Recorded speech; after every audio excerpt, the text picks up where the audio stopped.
Assalamualaikum warahmatullahi wabarakatuh. Bismillah, alhamdulillah, wassalatu wassalamu ala sayyidina rasulillah Sayyidina Muhammad bin Abdullah wa ala alihi wa sahbihi wa man wala. Rabbi israh li sadri wa yassir li amri wahlul 'uqdatan min lisani yafqahu qawli. Amma ba'du. Alhamdulillah, nikmat yang sangat besar Allah kumpulkan kita pada pagi hari ini di tempat yang dimuliakan oleh Allah Subhanahu wa taala untuk berzikir bersama, untuk bersilaturahmi, untuk menimba ilmu warisan Nabi Muhammad sallallahu alaihi wasallam. Semoga perkumpulan kita ini bisa mengundang rahmatnya Allah, bisa mengundang pengampunan dari Allah Subhanahu wa taala, dan menjadikan kita hamba-hamba yang diridhai oleh Allah di dunia sampai di akhirat. Amin ya rabbal alamin. Hadirin hadirat yang dimuliakan oleh Allah Subhanahu wa taala, kita tahu bahwasannya perkumpulan kita ini dilandasi atas pondasi takwa kepada Allah Subhanahu wa taala. Kita berkumpul sekarang ini atas kalimat la ilaha illallah Muhammadun Rasulullah. Kita berkumpul di sini, kita mulai tadi dengan membaca Asmaul Husna, kemudian membaca Al-Quran daripada surat Al-Waqi'ah, kemudian kita lanjutkan dengan mengkaji daripada ilmunya Nabi Muhammad SAW. Ini semua adalah perkara yang mengundang rahmatnya Allah, mengundang ridhonya Allah Subhanahu wa ta'ala, dan yang akan meningkatkan ketakwaan kita kepada Allah Subhanahu wa ta'ala. Nah, Nabi Muhammad SAW ini sering mengumpulkan daripada para sahabatnya dan mengatakan, jaddidu imanakum, perbarui daripada iman kalian, tambahkan daripada rasa takwa kalian. Nasihatnya Nabi Muhammad SAW ini adalah urusan takwa. Maka pentingnya adanya rutinan-rutinan seperti ini yang akan nanti memperbaiki hubungan kita dengan Allah Subhanahu wa ta'ala dan memperbaiki hubungan kita dengan sesama manusia. Tapi sebelum kita jauh membahas tentang urusan tersebut, kita tanya dulu, apa makna daripada rasa takwa? Apa itu rasa takwa yang kita tahu? Rasa takwa adalah rasa takut kepada Allah Subhanahu wa ta'ala. Inti daripada rasa takwa adalah rasa takut kepada Allah Subhanahu wa ta'ala, yang mana rasa takut yang ditimbulkan daripada rasa takwa tersebut akan mendorong seseorang untuk memenuhi daripada perintah Allah, dan rasa takut tersebut akan mengikat seseorang untuk tidak melaksanakan daripada maksiatnya Allah Subhanahu wa ta'ala. Ini daripada makna takwa. Ketika kita ibadah, kita diperintahkan oleh Allah Subhanahu wa ta'ala dalam Al-Qur'an, ya ayuhan nasu ubudu rabbakumul ladzi khalaqakum walladzina min qablikum la'allakum tattaqun. Kata Allah Subhanahu wa ta'ala, perintah inti daripada ibadah yang Allah wajibkan kepada kita, tujuannya agar adalah kita bertakwa kepada Allah. Artinya sholat kita, puasa kita, zikir kita, duduknya kita di tempat yang mulia ini, tujuannya apa? Agar kita memiliki rasa takwa, agar kita takut kepada Allah Subhanahu wa ta'ala. Orang kalau sudah memiliki rasa takut, maka dia akan dimudahkan oleh Allah Subhanahu wa ta'ala untuk meninggalkan maksiat. Dia akan dimudahkan oleh Allah Subhanahu wa ta'ala untuk jauh daripada segala yang dilarang oleh Allah Subhanahu wa ta'ala. Karena banyaknya atau mudahnya seseorang ini bermaksiat kepada Allah, intinya daripada ketika seseorang tidak memiliki rasa takut kepada Allah Subhanahu wa ta'ala. Dan tanda seseorang ini tidak punya rasa takut kepada Allah Subhanahu wa ta'ala, ada beberapa tanda. Kata para ulama, tanda yang pertama seseorang tidak punya rasa takut kepada Allah Subhanahu wa ta'ala adalah ketika dia mulai menceritakan maksiat-maksiatnya. Artinya dia pernah melakukan maksiat, kemudian dia ceritakan, dia bongkar sendiri itu maksiatnya, dia banggakan di hadapan orang lain. Kata para ulama, ini adalah tanda seseorang tidak memiliki rasa takut. Dan yang kedua, dia berani tertawa ketika bermaksiat. Dia melanggar aturannya Allah, dia meninggalkan sholat, dia mengakhirkan sholat, dia mengambil sesuatu yang bukan haknya sambil tertawa, seakan-akan tidak ada yang terjadi. Ini adalah juga tanda seseorang ini tidak memiliki rasa takut kepada Allah Subhanahu wa taala. Maka pentingnya seseorang ini ketika memiliki rasa takwa kepada Allah Subhanahu wa taala akan mengikat dirinya. Tangannya tidak mungkin berani melanggar aturan Allah. Matanya, telinganya, lisannya, kakinya, seluruh tubuhnya akan dijaga oleh Allah dengan rasa takwa. Lah kenapa sih kok kita harus memiliki rasa takwa ini untuk apa? Kita harus memiliki rasa takwa karena dua perkara. Yang pertama, Allah berfirman, "Innama yatakabbalullahu minal muttaqin." Hanya saja Allah Subhanahu wa taala ini menerima amal ibadah dari orang-orang yang bertakwa saja. Jadi sekarang kita baru saja membaca Al-Qur'an, surat Al-Waqiah. Kita baru saja berzikir dengan Asmaul Husna. Kita baru saja i'tikaf di masjid. Daripada harapan kita semua, semoga Allah menerima daripada amalan kita. Karena amalan yang tidak diterima ini akan menjadi sia-sia. Tapi ketika kita berharap agar Allah menerima daripada amalan kita, kita tanya dulu kepada diri kita, apakah kita sudah termasuk orang yang bertakwa atau belum? Karena Allah di Al-Quran mengatakan Allah hanya menerima amalan dari orang-orang yang bertakwa. Karena Nabi Muhammad sering mengingatkan, bahkan kita diwajibkan setiap hari Jumat untuk berkumpul, bagi lagi-lagi untuk berkumpul dan diingatkan dengan kalimat apa? Ittaqullah. Karena amal ibadah kita tidak akan diterima oleh Allah kecuali ketika kita memiliki rasa takwa. Yang pertama, yang kedua, kita harus memiliki rasa takwa. Kenapa? Karena balasan yang kita harapkan nanti di hari kiamat. Apa yang kita inginkan setelah kita meninggal dunia?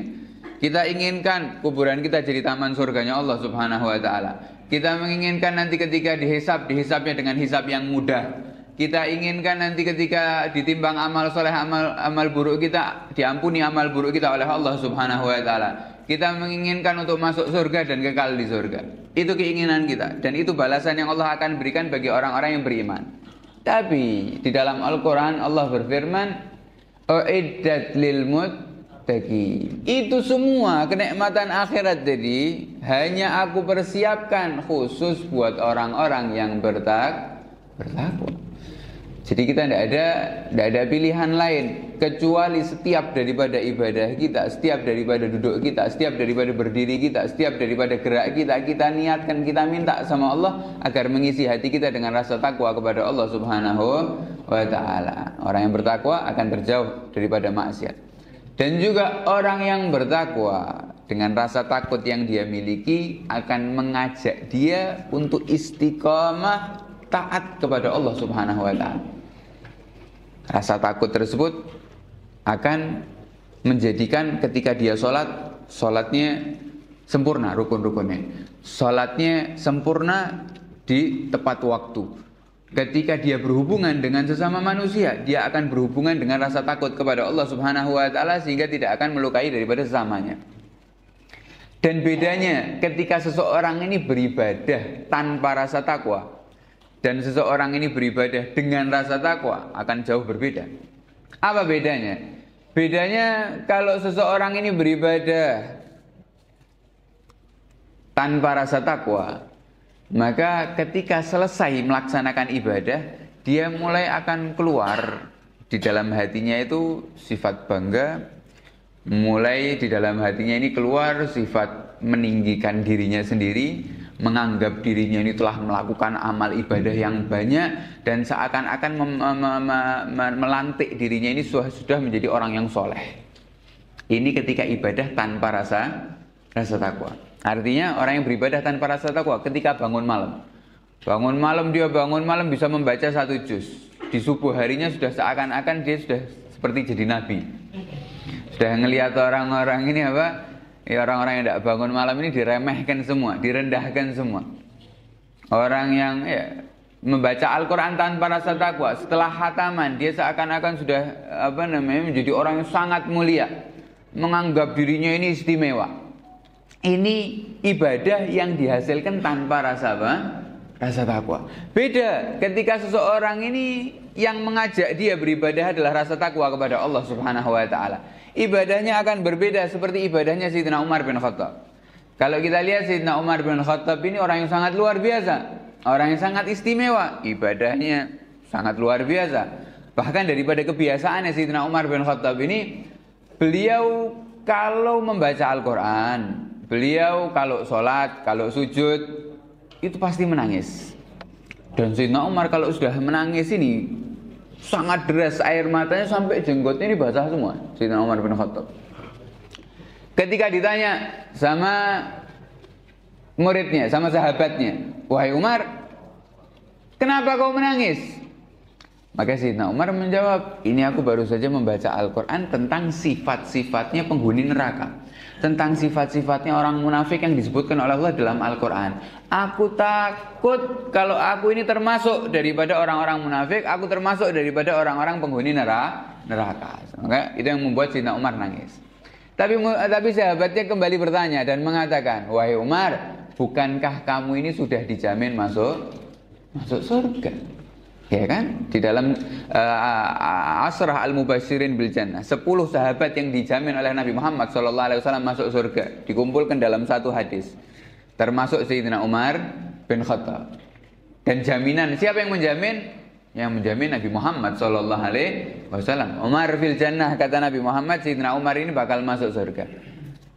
"Nah, ada apa kau takut neraka?" kata sahabatnya. "Nah, kenapa kau menangis? Kau sudah dijamin sama Nabi Muhammad masuk surga, ada apa kau menangis?" Apa jawaban Sayyidina Umar? Ini jawaban keluar daripada lisan orang yang sangat bertakwa kepada Allah, orang yang beribadah kepada Allah karena rasa takwa.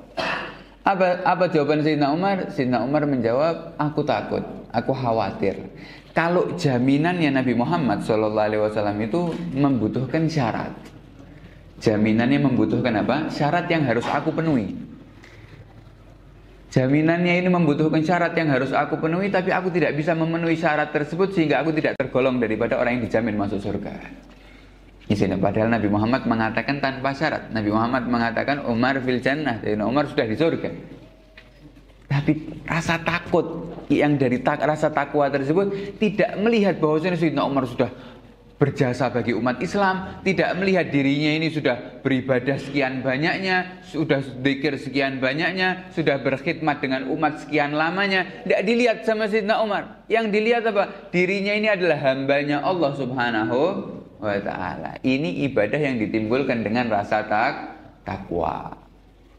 Dan sumbernya adalah dari Nabi kita, Nabi Muhammad SAW. Kita tahu, kita ketika membaca di dalam Al-Quran, "Liyaghfira lakallahu ma taqaddama min dzambika wa ma ta'akhkhar." Kata Allah Subhanahu wa taala, Nabi Muhammad ini diampuni oleh Allah Subhanahu wa taala dosanya yang telah lalu maupun yang akan datang. Sudah diampuni dosanya.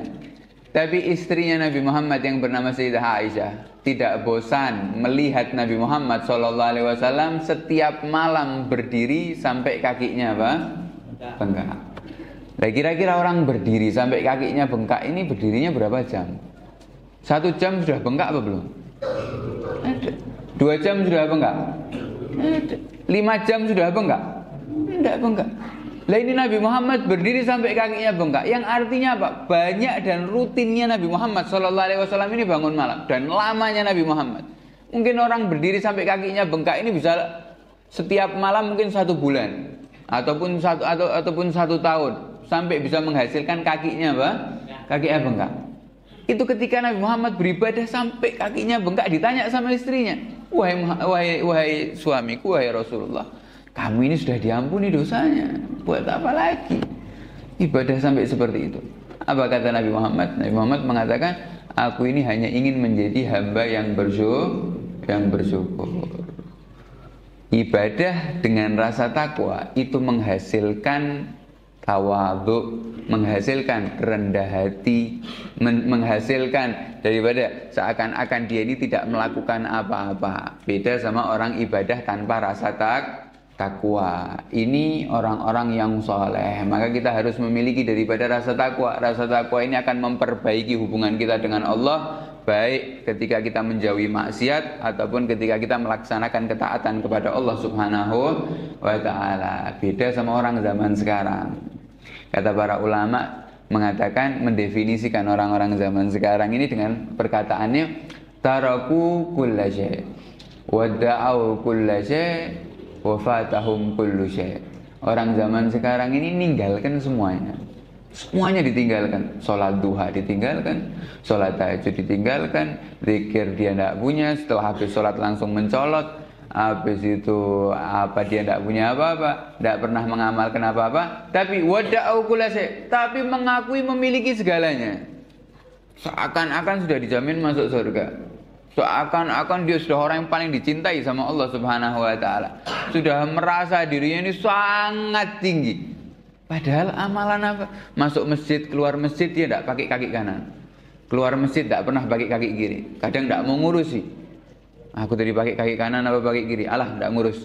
Padahal ini sunnahnya Nabi Muhammad SAW. Sunnahnya Nabi Muhammad ditinggalkan. Tapi mengakui dirinya ini setiap hari bermimpi bertemu dengan Nabi Muhammad SAW. Setiap harinya seperti ini seperti itu. Wafatahum kullu syai', pada hakikatnya mereka ini tidak memiliki apa-apa. Karena kesuksesan, keberhasilan, kebahagiaan dunia dan akhirat kuncinya adalah takwa kepada Allah Subhanahu wa ta'ala. Dan juga rasa takwa ini tidak cuman memperbaiki hubungan kita sama Allah, tapi rasa takwa ini juga memperbaiki hubungan kita dengan sesama manusia. Orang yang memiliki rasa takwa kepada Allah, maka pandangannya kepada sesama manusia ini seperti pandangannya Nabi Muhammad kepada umatnya. Nabi Muhammad SAW ini mengajari kita, umatnya, untuk ketika kita bermuamalah dengan sesama manusia, itu kita jaga 3 perkara. Kita harus jaga 3 perkara. Apa? Nabi Muhammad bilang, inna dima'akum wa amwalakum wa a'radakum alaikum haram kahurmati yaumikum hadha fi baladikum hadha fi syahrikum hadha. Kata Nabi Muhammad, kalau kalian ini bermuamalah bersama manusia, ketahuilah bahwasanya darah manusia, harta manusia, harga diri manusia itu mulia, kata Nabi Muhammad. Bahkan mulianya itu semua seperti mulianya tanah haram, seperti mulianya bulan yang mulia, seperti mulianya hari yang mulia, kata Nabi Muhammad SAW. Sehingga ketika kita melihat umatnya Nabi Muhammad di kanan kita, di kiri kita, mereka ini dimuliakan sama Allah, dimuliakan sama Nabi Muhammad. Harga diri mereka ini seperti tanah haram. Mulianya seperti apa? Seperti tanah. Setiap orang yang mengucapkan kalimat la ilaha illallah, hartanya mereka ini dijaga sama Allah, harga dirinya dijaga sama Allah. Begitu juga darahnya dijaga oleh Allah Subhanahu wa ta'ala. Nah sekarang kita bayangkan, manusia di sekitar kita dimuliakan sama Allah darahnya, dimuliakan sama Nabi Muhammad harga dirinya dan hartanya. Masa kita sebagai hamba memandang orang-orang di sekitar kita ini dengan pandangan remeh, dengan pandangan hina, dengan mengambil hartanya seakan-akan harta tersebut bukan miliknya, ataupun kita berani waliyadzubillah sampai mengalirkan darahnya. Dan ini yang pertama disebut sama Nabi Muhammad SAW, dima'akum, darah kalian mulia, kata Nabi Muhammad. Artinya orang-orang di sekitar kalian mulia. Jangan sampai kita ini termasuk, tangan kita ini termasuk orang yang mengalirkan apa? Mengalirkan darah, membunuh. Atau waliyadzubillah kita termasuk orang yang membantu adanya pembunuhan. Atau waliyadzubillah jangan sampai kita termasuk menjadi orang yang menyetujui adanya apa? Pembunuhan. Kenapa? Karena Nabi Muhammad pernah bilang di dalam hadisnya, akan terjadi nanti di akhir zaman pembunuhan terjadi di barat, tapi orang yang di timur dapat dosa. Para sahabat bingung lah, kok bisa pembunuhan terjadi di barat, orang yang di timur apa? Dapat dosa. Kata Nabi Muhammad, karena orang yang di timur tersebut ketika mendengarkan kabar, dia mengatakan memang pantas dibunuh. Ucapan seperti itu, maka dia telah menyetujui adanya kezaliman dan pembunuhan tersebut, dia akan mendapatkan dosa yang sama, kata Nabi Muhammad SAW. Dan orang-orang yang melakukan seperti itu hanya dengan lisannya akan menemui Allah Subhanahu wa ta'ala nanti di hari kiamat, kata Nabi Muhammad, sedangkan wajahnya ini tertulis ayis min rahmatillah, terputus daripada rahmatnya Allah Subhanahu wa ta'ala. Maka Nabi Muhammad ini tidak pernah main-main kalau urusan apa? Urusan darah. Nabi Muhammad mengatakan nanti di hari hisab, yang pertama akan dihisab oleh Allah daripada ibadah adalah sholat. Dan daripada hubungan dengan sesama manusia, pengadilan Allah yang pertama dibuka adalah urusan darah. Kalau urusan ibadah yang ditanyakan sholat, tapi kalau hubungan dengan sesama manusia, urusan apa? Urusan darah.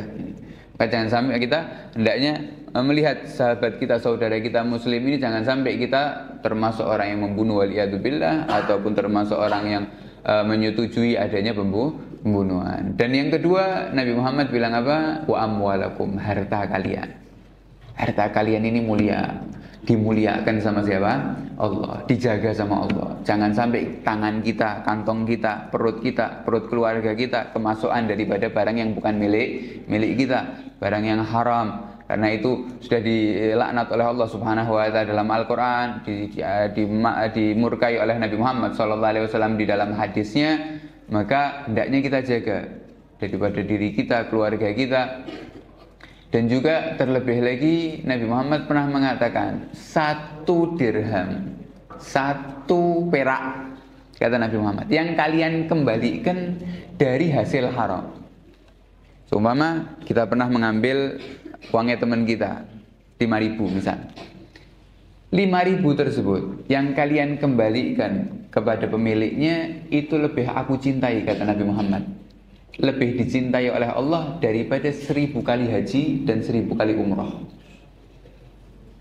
Sehingga pahalanya besar. Kenapa kok Nabi Muhammad mengatakan mengembalikan harta yang haram itu pahalanya lebih afdal daripada 1.000 kali apa? Haji. Karena ketika seorang hamba ini kembali bertaubat kepada Allah, itu Allah akan menerima hamba tersebut dan menaikkan derajatnya setinggi-tingginya. Artinya jangan sekali-kali kita putus asa daripada rahmatnya Allah Subhanahu wa ta'ala. Bahkan di dalam riwayat lain Nabi Muhammad mengatakan 1 perak yang kita kembalikan daripada barang haram tersebut, pahalanya lebih Allah cintai daripada 70.000 haji. Satu orang kita ini kalau seumur hidup haji pun tidak bisa sampai 70.000. Ya.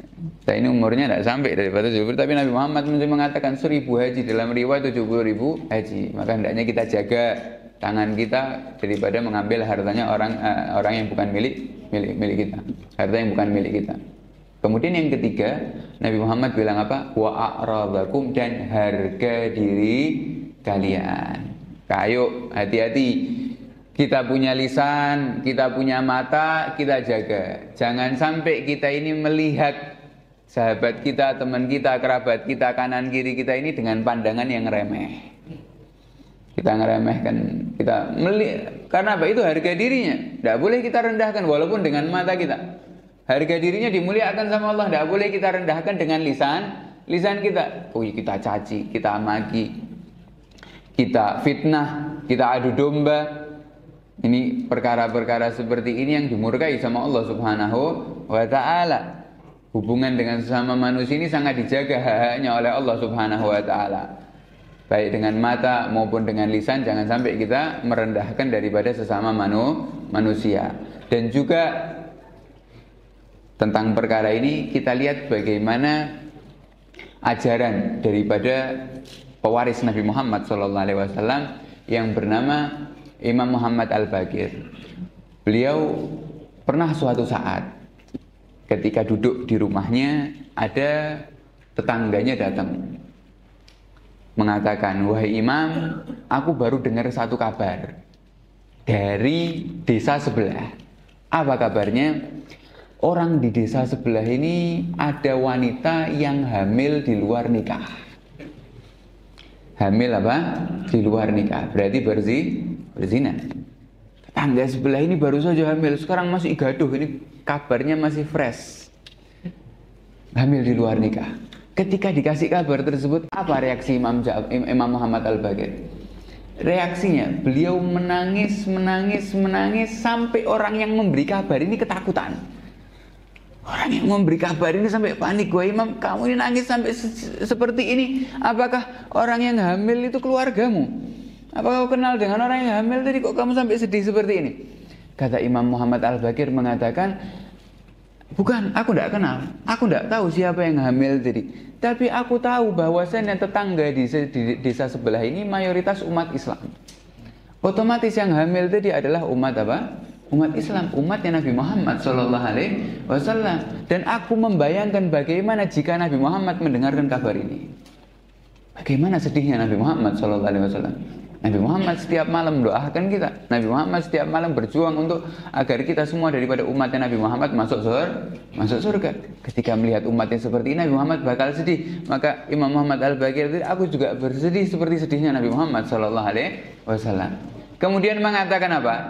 Kemudian reaksi keduanya mengatakan kepada tetangganya, sudah, jadikan orang yang dengar yang terakhir adalah saya. Sudah, jangan sampai kabar ini tersebar ke tetangga yang lain. Tutupi aibnya, jangan sampai terdengar daripada orang-orang lain.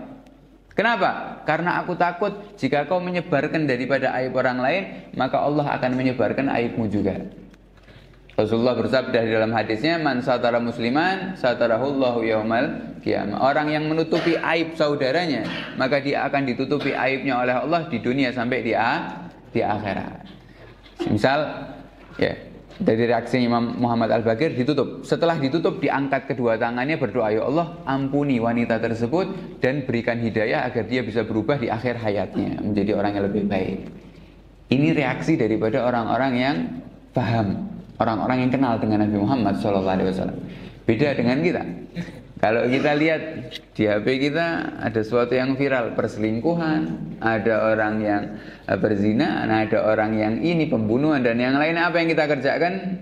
Langsung kita share, langsung kita ini, langsung kita upload, langsung kita ini. Itu umatnya Nabi Muhammad. Itu yang melakukan maksiat jadi orang muslim. Jangan kita bongkar aibnya, jangan kita hinakan mereka, jangan kita caci, jangan kita rendahkan mereka. Bagaimana nanti ketika di hari kiamat kita ditanya sama malaikat mungkar dan nakir, man ikhwanuka, siapa saudaramu? Apa yang akan kita jawab? Kalau kita menjawab saudara saya adalah orang umat muslim, kita akan dikatakan bohong.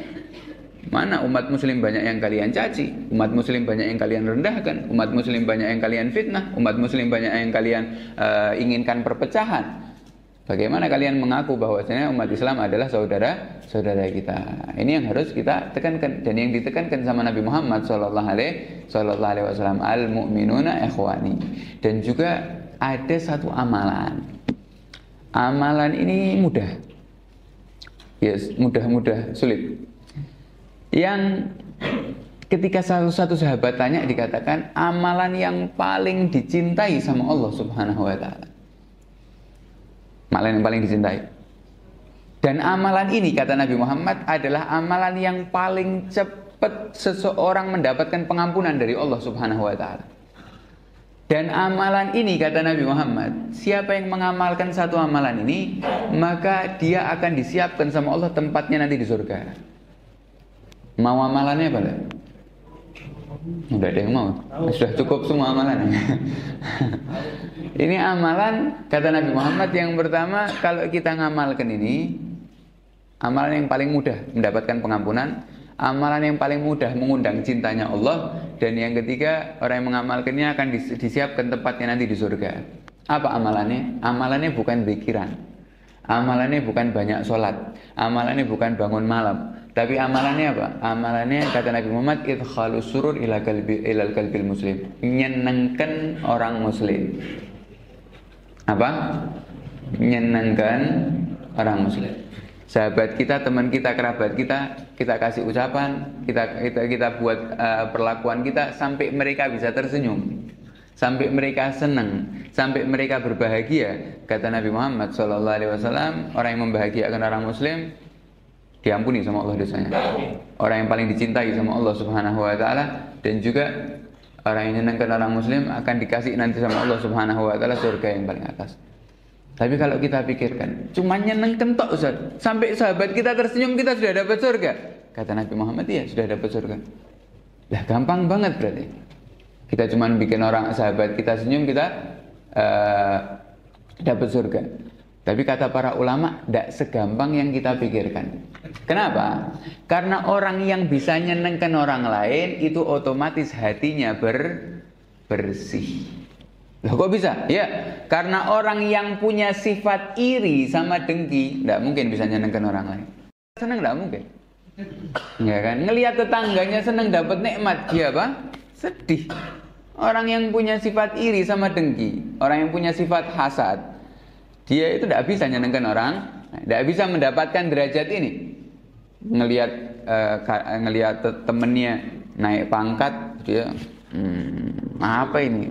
Tidak pernah kerja kok naik pangkat. Ya, kesel, tidak senang. Ini hati-hati. Karena seseorang yang bisa mengamalkan ini cuman hatinya ya Pak bersih. Orang yang punya sifat sombong juga tidak bisa melakukan amalan ini. Jangankan dia nyenengkan orang lain, dia ngelihat orang ini di atas dia tidak suka. Dia inginnya merendahkan, dia inginnya menghinakan. Maka Nabi Muhammad bilang amalan ini adalah amalan yang paling dicintai oleh Allah, paling gampang mendapatkan pengampunan dan akan disiapkan oleh Allah Subhanahu wa taala tempat di surga. Dan diajari sama Nabi Muhammad SAW. Caranya bagaimana? Caranya kata para ulama dengan akhlak yang baik. Akhlak yang baik itu apa? Akhlak yang baik ketika Nabi Muhammad ditanya akhlakul karimah itu apa? Akhlakul karimah itu cuma 2 kata Nabi Muhammad. Di antara banyaknya akhlak tersebut sumbernya dari 2 ini. Apa? Akhlak yang baik itu adalah wajah yang berseri-seri dan juga ucapan yang indah. Itu akhlak yang apa? Baik. Kalau kita sudah bisa menjadikan wajah kita ini berseri-seri, enak dilihat sama orang lain, senyum kepada orang lain, tidak memasang wajah yang buruk, yang tidak enak dilihat, dan juga kita bisa menjaga lisan kita. Setiap kita ketemu sama orang pakai ucapan yang baik, kita ngobrol sama orang dengan ucapan yang indah.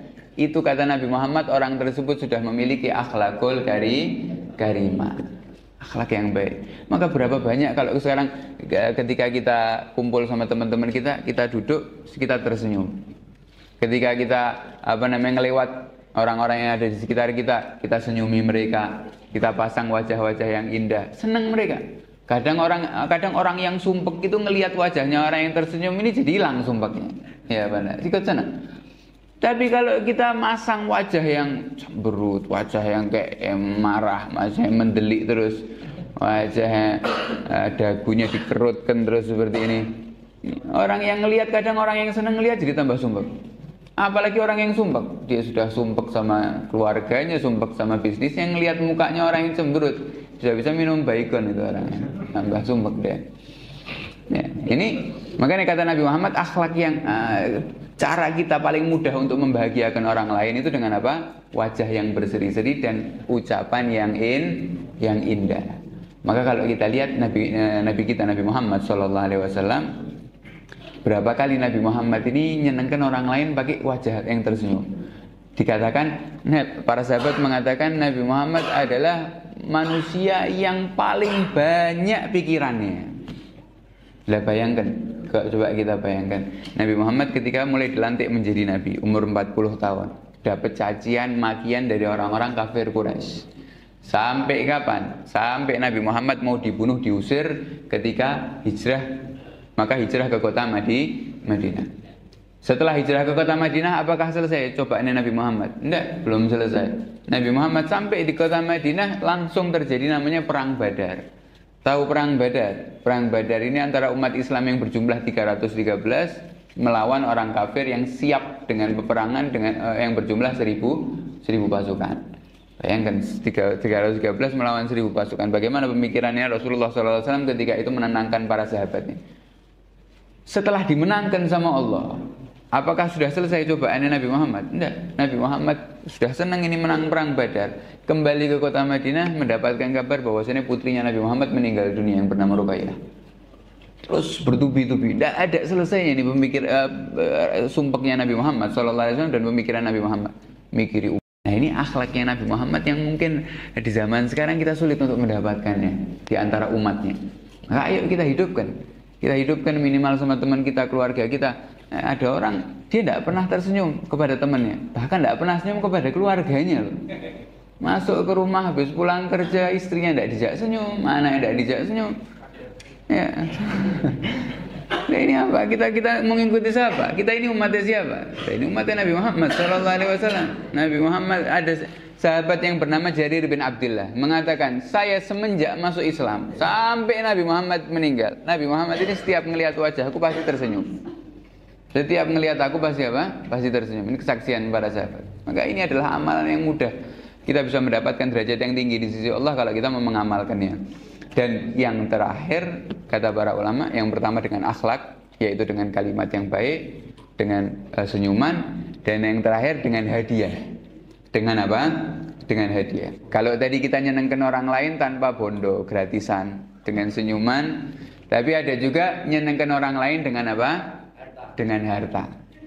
Hadiah. Kata Nabi Muhammad apa? Tahadu tahabu. Salinglah kalian memberikan hadiah, maka kalian akan saling mencintai. Kalian akan disatukan hatinya oleh Allah Subhanahu wa taala. Dan hadiah ini tidak harus mahal. Tidak terus harus ngasih hadiah kita mengeluarkan beli roti yang paling mahal, beli ini yang paling mahal. Tidak. Nabi Muhammad mengatakan untuk meringankan daripada umat Islam, Nabi Muhammad mengatakan hadiyatul mukmin siwak. Hadiahnya orang mukmin adalah apa? Siwak, kayu siwak. Lah kayu siwak ini di kota Madinah tidak ada harganya. Gratis, kita mau mengambil dari pinggir jalan kita potong sendiri itu bisa. Tapi dijadikan sama Nabi Muhammad hadiahnya orang mukmin. Artinya Nabi Muhammad ngajari kita, mudahkan tangan kita itu untuk ngasih orang, walaupun perkara-perkara yang kita anggap remeh, kita anggap kecil. Tapi kasih hadiah buat orang-orang yang kita cintai, orang-orang di sekitar kita. Untuk apa? Nyenengkan mereka. Kadang perkara yang kecil, kalau kita ngasih ini dengan bahagia, orang yang menerima ini juga akan merasakan kebahagiaan. Dan ini pernah diamalkan. Nabi Muhammad ini ketika ngasih solusi, tidak cuma ngomong tuh, tapi diamalkan sama Nabi Muhammad. Diriwayatkan ada salah satu sahabat perempuan kecil, namanya sahabat tersebut lahir ketika hijrah yang pertama ke Habasyah, kemudian ikut lagi hijrah yang kedua bersama Nabi Muhammad SAW ke kota Madinah. Anak tersebut anak kecil perempuan ketika Nabi Muhammad SAW. Tidak lama kemudian ada itu anak kecil perempuan tadi masih main-main di samping masjid. Ya, masih namanya Ummu Khalid. Anak tersebut namanya apa? Ummu Khalid. Dipanggil sama Nabi Muhammad, anak perempuan tadi yang sedang main-main dipanggil sama Nabi. Ketika dipanggil sama Nabi Muhammad itu anak kecil sudah datang. Nabi Muhammad bilang, "Ini ridakku bagus apa enggak?" Kata Nabi Muhammad. "Ini ridakku baru," kata Nabi Muhammad. "Bagus apa enggak?" Kata Ummu Khalid, "Bagus banget ya Rasulullah. Ini ridak cantik banget, apalagi motifnya juga bagus." Kata Nabi Muhammad, "Ini ridak yang bagus ini buat kamu." Dikasihkan hadiah oleh Nabi Muhammad SAW kepada anak wanita tersebut, anak kecil tersebut. Tidak cuma ngasihkan saja. Nabi Muhammad tidak cuma sudah ngasihkan selesai, tidak. Tapi Nabi Muhammad apa? Setelah ngasihkan, dipakaikan sama Nabi Muhammad SAW kepadanya. Ini anak senangnya 2 kali lipat. Yang pertama sudah dikasih hadiah sama Nabi Muhammad, yang kedua apa? Dipakaikan sama Nabi Muhammad SAW. Setelah dipakaikan, apakah Nabi Muhammad berhenti? Tidak. Setelah dipakaikan, itu sudah selesai dipakaikan kepada anak kecil tersebut, Nabi Muhammad masih mengatakan, "Wahai Ummu Khalid, lihat ini motifnya. Motifnya ini cantik, cocok buat kau." Kata Nabi Muhammad SAW, "Gimana itu anak kecil?" Senang sekali. Bahkan sampai usia tuanya Ummu Khalid ini masih mengingat daripada ucapan-ucapan yang indah bersama Nabi Muhammad SAW. Maka ayo, amalan-amalan ini kita amalkan buat sesama kita, teman kita, kerabat kita. Pakai ucapan-ucapan yang keluar daripada lisan kita ini buat nyenangkan orang lain. Kita dibikinkan teh sama istri kita, kita bilang, "Teh yang paling enak ini buatanmu." Kita gitu kan. Ya walaupun walaupun ada apa-apa sedikit, tapi ucapan tersebut sangat bisa membahagiakan orang lain, sama teman kita, sama kerabat kita, apapun. Jadikan ucapan kita ini mudah buat nyenangkan orang lain. Kenapa? Karena hati ini punya kebiasaan. Kalau sudah kita biasakan ngelihat cacian, ngelihat makian, ngelihat fitnah, mendengarkan perkara-perkara yang buruk, tidak kita biasakan untuk berbuat baik, maka hati kita ini akan berbuat buruk. Tapi kalau hati kita ini membiasakan diri untuk membahagiakan orang lain, menyenangkan orang lain, maka hati kita juga akan terbiasa untuk membahagiakan atau mengamalkan daripada sunnahnya Nabi Muhammad SAW. Sebagai penutup, kita ambil satu hadis yang menjelaskan daripada pahala orang yang membahagiakan orang lain. Nabi Muhammad mengatakan, nanti tidaklah seseorang mukmin yang yang berhasil membahagiakan saudaranya. Kita duduk, kita ketemu sama orang lain, kita tanyakan kabarnya. Kabarmu bagaimana? Ya Allah, kangen banget sama kau. Ya, kamu ini setiap duduk sama kau ini sumpek-sumpekku hilang. Ya, kita kasih kata-kata yang indah. Kita senangkan orang tersebut. Tidaklah seseorang ini bahagia karena sebab kita, kata Nabi Muhammad SAW, kecuali Allah Subhanahu wa Ta'ala akan menciptakan dari rasa bahagia tersebut, ya, dari rasa bahagia tadi yang kita masukkan, Allah akan ciptakan malaikat. Setiap orang yang kita bahagiakan, maka rasa bahagia tersebut Allah ciptakan apa? Malaikat, yang mana malaikat tersebut akan beribadah kepada Allah Subhanahu wa Ta'ala, bertasbih, berzikir kepada Allah, dan pahalanya akan sampai kepada kita. Jadi satu orang yang kita bahagiakan, satu malaikat beristighfar kepada Allah, memintakan ampun kepada kita, bertasbih kepada Allah, pahalanya sampai kepada kita sampai hari kiamat. Itu satu orang. Kalau 10 orang, kalau 20 orang, kalau setiap orang yang kita temui kita bahagiakan, berapa malaikat yang sudah mendoakan kita. Dan juga kata Nabi Muhammad, tidak cuma sampai situ. Dan ketika kita meninggal dunia, kita masuk ke liang lahat, kata Nabi Muhammad, maka malaikat tersebut akan mendatangi kuburan kita. Maka kata Nabi Muhammad, jenazah tersebut akan bertanya. Ketika malaikat tersebut datang, siapa kamu? Kata malaikat tersebut, aku adalah kebahagiaan atau rasa bahagia yang kalian masukkan selama hidup di dunia ke dalam hatinya teman-teman kalian. Aku adalah rasa bahagia. Karena kamu telah membahagiakan sahabat kalian di dunia, maka tugasku untuk membahagiakanmu selama di kuburan. Kata malaikat tersebut, dan aku akan memberikan syafaat, mengharapkan syafaat dari Allah Subhanahu wa Ta'ala untukmu, dan aku akan membantumu melantunkan daripada jawaban pertanyaan-pertanyaan malaikat mungkar dan nakir, dan sampai menggandengmu untuk masuk surga dan melihat tempatmu yang Allah persiapkan nanti di surganya Allah Subhanahu wa Ta'ala. Satu orang, kalau 2 orang, kalau 3 orang, kebahagiaan yang kita masukkan ke dalam hatinya orang lain ini sangat luar biasa, karena mereka ini umatnya Nabi Muhammad SAW. Kita bahagiakan umatnya Nabi Muhammad sama saja kita bahagiakan Nabi Muhammad SAW. Begitu juga sebaliknya, orang yang membuat sedih, membuat sumpek, membuat murka umatnya Nabi Muhammad, sama saja dia membuat sedih Nabi Muhammad SAW. Maka ini sedikit daripada yang bisa kita sampaikan, daripada kita memperbaiki hubungan kita sesama manusia, kita senangkan sesama manusia. Alhamdulillah kita juga datang di sini bersama Amal Cinta Al-Aqsa, yang mana Amal Cinta Al-Aqsa ini sudah berapa ribu orang yang dibahagiakan sama Amal Cinta Al-Aqsa ini. Sudah berapa banyak orang Palestina ini yang berbahagia lewat daripada orang-orang Indonesia ini, lewat harta mereka, lewat doa mereka, sampai berapa orang yang ada di Palestina ini berbahagia karena mereka. Maka ayo kita ini memiliki andil, kita punya andil untuk membahagiakan daripada orang-orang yang ada di luar sana. Satu suapan yang masuk ke dalam mulut mereka ketika mereka bahagia mendapatkan hadiah daripada kita, ini akan menjadi saksi nanti di hari kiamat di hadapan Allah Subhanahu wa Ta'ala, dan akan menjadikan amalan yang insya Allah bisa mengampuni dosa kita, menaikkan derajat kita di sisi Allah Subhanahu wa Ta'ala, karena pada hakikatnya mereka juga umat Islam, mereka umatnya Nabi Muhammad SAW.